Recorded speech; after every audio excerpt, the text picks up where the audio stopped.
What's up, guys? It's Jeff Gabris with Gabris Landscaping, and I know that the education really bothers Grow It, so I want to teach you guys about trees a little bit. And I just want to go over tree risk assessment and what I'm looking for when I look at a tree, as far as how safe is it and does it need to be removed.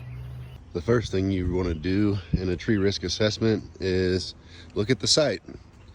Check for targets or obstacles, things that can get damaged or destroyed, or that the tree could potentially pose a risk to.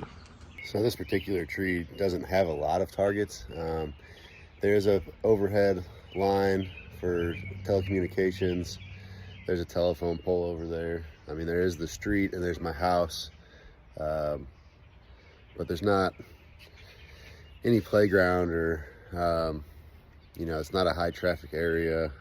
There's not going to be kids probably playing under this tree very often.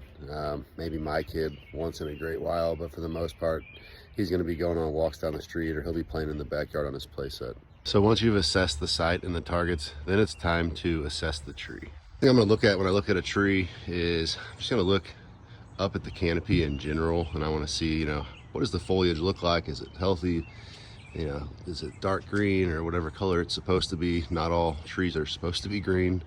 But then how does the canopy on this one looks pretty full. There's obviously kind of a bare spot there, which makes sense since we lost a giant branch there. But what you can see these two trunks right here, codominant trunks. Actually used to be tridominant trunks, or multi-dominant trunks.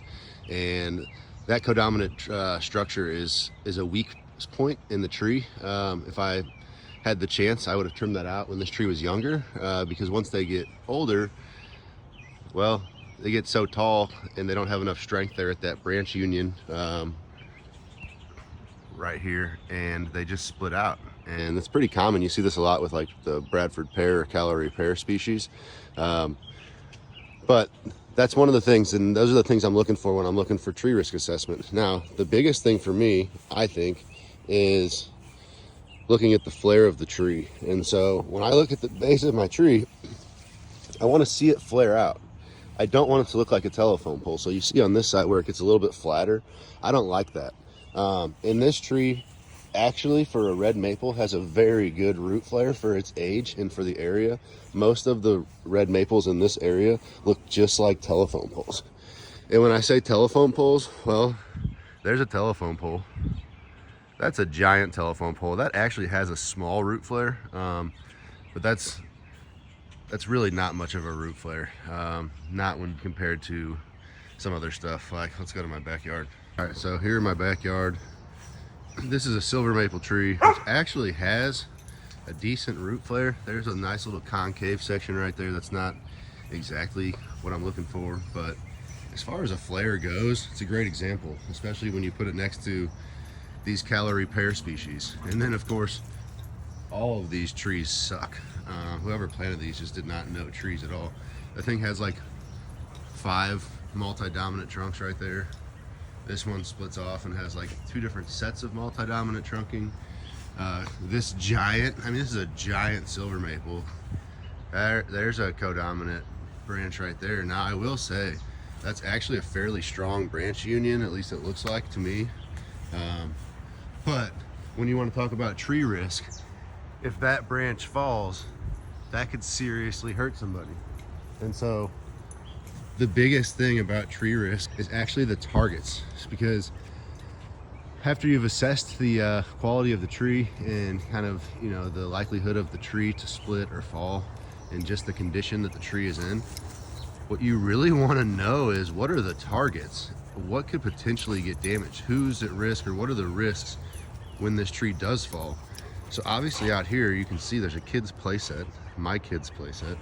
I've got dogs, so there's obviously people using this yard. So the branch doesn't actually look like it would probably do a whole lot of damage to the house. If it fell, it might just nick the gutter, which actually it already has, as you can see right there. Like, it took out the fence too a little bit, but I need to repair that.